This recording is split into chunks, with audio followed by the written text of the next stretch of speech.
The New York Region 1 Parent Training and Information Center Collaborative Advocates for Children of New York, INCLUDEnyc, the Long Island Advocacy Center, and Sinergia, in partnership with Community Inclusion and Development Alliance, the Chinese American Planning Council, and the New York DeafBlind Collaborative, are proud to present Candid Conversations, Handing Over the Reins. Part 3.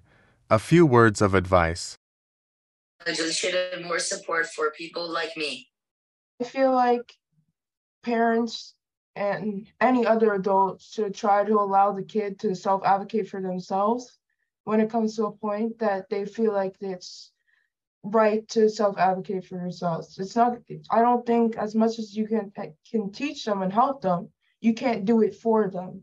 Eventually, you're supposed to let them fly and try it themselves, or let them do it on their own. Because as much as parents think that they can always be there, it's not always going to be that situation. It's not always going to be like you're going to be there for your kid, because it's going to be time when your kid's not even going to be there for the parent to be there for them. So I feel like adults should allow kids to be able to self-advocate for themselves over continuously trying to self-advocate for their own kids.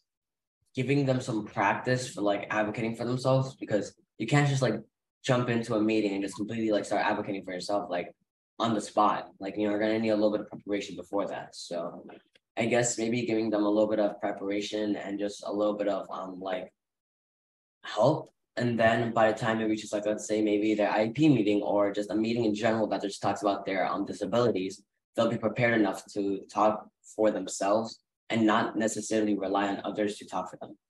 What advice would you give someone who will be graduating or exiting high school in a year or so? What advice do you have for parents, professionals, or other adults trying to help self-advocates develop their skills? Help them to develop their story. Question: who am I? And who do they want to be? And then I would also share another advice to help them feel comfortable about sharing their struggles, disabilities, and not be ashamed of anything, and find a sense of belonging and safe space. First, start asking about your transition plan early. It's supposed to start at the age of 14. And I'll be honest to say that now I know that a transition assessment exists. And in high school, I was never given a transition assessment. No one ever really talked to me about my goals, dreams, and interests. So ensure that you talk to someone about your goals, dreams, and interests. Really sit down and define what success looks like for you, because it's your life, and do what makes you happy. I remember, like, in middle school, in 8th grade, wanting to go to a trade school instead of a traditional high school, because I felt like learning the skills would help me towards my future. And my teacher and the school-based support team at the time encouraged me that I was capable of going to high school, and that's where I should go. But they didn't really ask me where those thoughts came from and why I felt the way I do, because they viewed me as a student that's doing pretty well academically, and they didn't never question the thoughts and reasons why I had the idea of going to trade school instead of a traditional high school. To do what they think is right for them in their life and to follow their dreams no matter what obstacles, to keep strong and push through and follow their dreams and just do what you think is right for you in your life. Open your mouth. Practice opening your mouth. Tell people what you like, what you don't like, in a nice way. Kindness kills. Yeah, that's about it. And so when you're kind and you get your point across without getting angry, but you're persistent about it.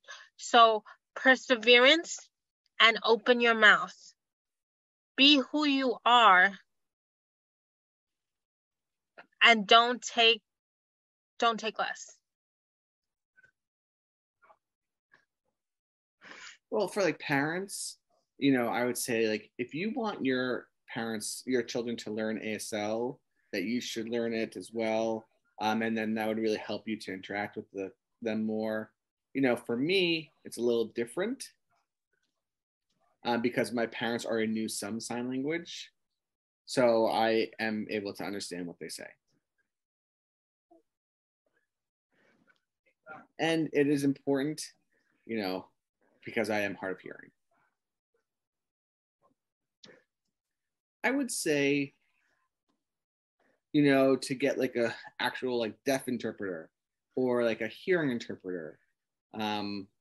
Maybe some hearing interpreters don't know sign that well. So maybe you could have a deaf interpreter who does know sign a lot better. Enjoy that last part of your obligatory school career as much as you can, because it's going to be the last year of something that you're actually obligated to do. The rest of your life is your choice. Going to college is your choice. Let you choose what you want to study. So just think about it. Think about the fact that you're moving on to a new stage of your life. And if that's not something you want to think about, then don't. Just live in the moment. Be responsible and get done what you need to get done, but live in the moment as well. Listen to what they need. Like, let them have room to grow and work on their self-advocacy skills, but also like listen to them. If they're feeling like they're not mentally up to it someday, step in and like give them some encouragement or help them when they need it. Or if they tell you that they have it on their own, don't try to butt in if it's not something that they need your help with. Just listen to what they need. What is one key idea or point that you want people to understand? As much as self-advocacy is standing up for your voice, it shouldn't be used to silence others, because everyone has the chance to self-advocate for themselves, because everyone has their own opinion and everyone's human. So I feel like while self-advocacy is good for you to stand up for yourself and that your voice heard, don't use that voice to overshadow everybody else's voices, because you may not understand what the person was thinking at that moment, or you may not understand what other people go through, or why they advocate for themselves in different situations. No matter really how much you can advocate for yourself, things may not necessarily go in your direction, like in your way. Like that happened to me multiple times. And yes, I do advocate for myself a good amount of times, many times. But that doesn't necessarily mean that I'm going to get what I want or going to get what I'm trying to get. And that there's always going to be this constant battle that you're going to have to try to get that end goal. But you may just not reach it in the first few, times you're advocating for yourself. Like then you cannot get in like the first few meetings. You're going to end up having to talk for yourself for a long time, or maybe hopefully a short time. But it's never like a defined answer of how long, it's going to take for that to happen. One key point or idea today that I would like to share with people to understand about the importance of advocacy is that advocacy is a life skill, and it should be taught to everyone with and without disability from a very young age. when people don't listen to your needs, always keep fighting back, keep speaking up, like advocate, keep talking to them. Do not give up. Don't be affected by the silence. Like you have to stand up for yourself. You're the one who's trying to break the barriers of what you need. Like you just have to speak up, email them or send letters or talk to the person who specializes in disability, and they'll always help you out. Self-advocacy is most importantly for yourself, to make sure your quality of life is the best it could be. But also, while you're self-advocating for yourself, like I am for myself, I'm also advocating for millions of disabled people, whether they're physically disabled, they're IDD individuals. By advocating yourself, you teach people tolerance. And when you teach people tolerance, they might not look at the next disabled person any other way than they look at you. I had so many people tell me that after meeting me, they're kinder to other people. They don't automatically think that they can't speak for themselves. You know, we have a perception that we are just, how do I say,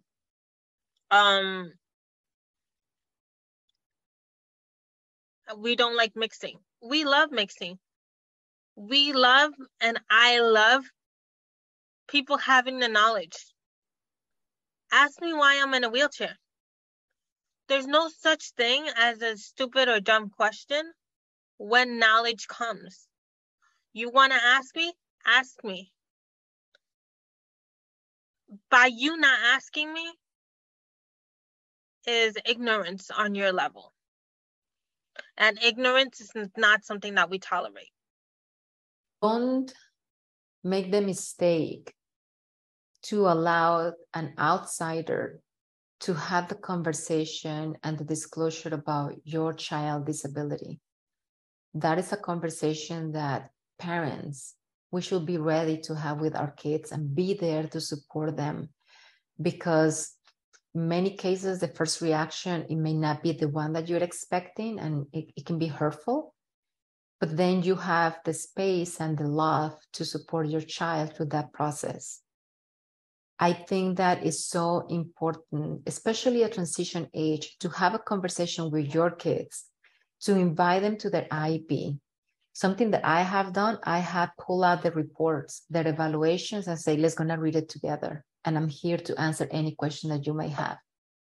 That is crucial. I think it's very, very important for parents to be in charge of that. Don't assume that the school is gonna do it, because they're not. Legally, they're not gonna do it. Or don't avoid and say, oh, I don't wanna tell my kid that he has autism or he has X, Y, C, and D. I'm like, eventually they will know. I'm telling you, eventually they're going to know, and they're gonna go back to you and they're gonna say, why you did not say anything to me? So it's gonna create a problem, an unnecessary problem for you. So I strongly recommend parents, if you have not done this before, think about it. This is the time for you to do it. This is the time for you to ask your child to be at their IEP meeting. It's not optional, and they should be already doing this long time ago. 不同的孩子年龄的不同孩子的挑战跟需要就是说实话，对我们来讲可能是一辈子的事情，做好长期准备并不是说到时候长大了就没事了，然后我还要基本上没有看到过这样的情况孩子能力高能力低什么诊断都没有什么东西，所以我们家长就一定要一个很好的一个思想认识这第一个。第二个呢，要多看看其他孩子，尤其是比你孩子更长的、更大的孩子家长的过程，看看他们的这个做对了什么，没有做对什么，看看他们将来的处境，很可能是将来你孩子自己的处境，所以你就可以早早的准备。所以我们这个孩子这个很重要的，这是非常非常，这也是非常现实的。那么另外一个呢，非常想大家讲的就是说，我们华裔特别是要把这个脸面，要把这些我们一般来说都是有这种家丑不可外扬的这种习惯，特别是家里有一个残障的孩子，有很多的问题，很多让你难堪的问题，让你操心的问题。那么很多人呢，就是憋在家里不讲，你不讲了，人家就不知道，人家就不知道，人家不知道了以后，这个社会跟政府包括他们也不知道，对不对？所以他就很多方面呢，我们就很多的一些机会就丧失掉了。所以我们一定要敞开来，对大家毫不羞愧的、毫不掩饰的多讲讲，把自己遇到的问题、把难处都讲讲。因为你讲的多了，我们说会叫的孩子才会有奶吃，这就是美国社会的真理，就是你要会叫会闹，才有得到你希望得到的东西。你是整天放在家里，整天这个不想整天保持沉默，这个是你没有办法，你这个没有办法得到你应有的帮助的。所以这是我们特别希望跟很多华裔家长，尤其是有残障孩子家长呢，要鼓励大家站起来、站出来，勇敢的为自己的孩子呢谋取利益，一起规划好他们的人生。Don't let the disability define your child or hold them back from opportunities. You know, try to let the child live a normal life, and sometimes that could mean, you know, going past their comfort level. You know, where, oh, I can't do that because I'm scared. And sometimes you have to push a little and say, no, I'll be there, I'll help you, just try it. You know, and because without that, they wouldn't know what they're missing. It's either they like it or they don't, or want to try it again, or that's it. But having tried it once, is, you know, you've done that, you know. So pretty much, you know, just let your child live as normal a life as possible. You know, it would be a disservice to your child, I think, to hold them back just because of your own fears or the way you see things. The way you see things may not be the same way the child sees things, you know, vice versa. So that I think is very important. It might be, you know, small in the scope of things, but I think it's important, you know, for the child's growth and development. As a parent, what has been most helpful for me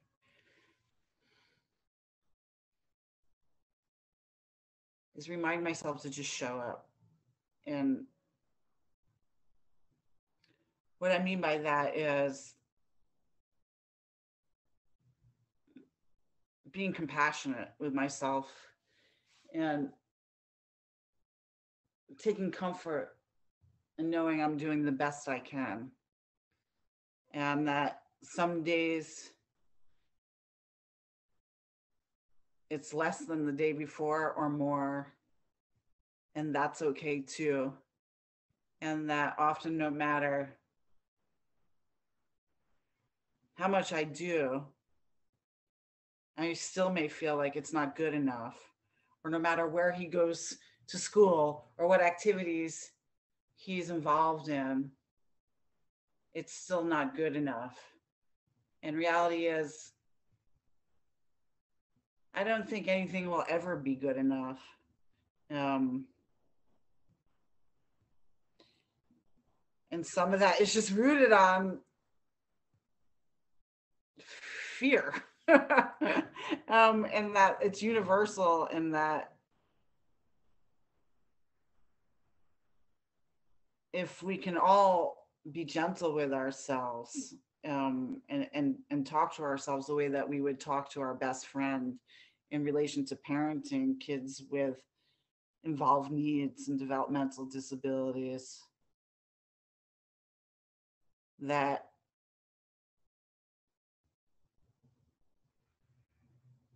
it's all okay.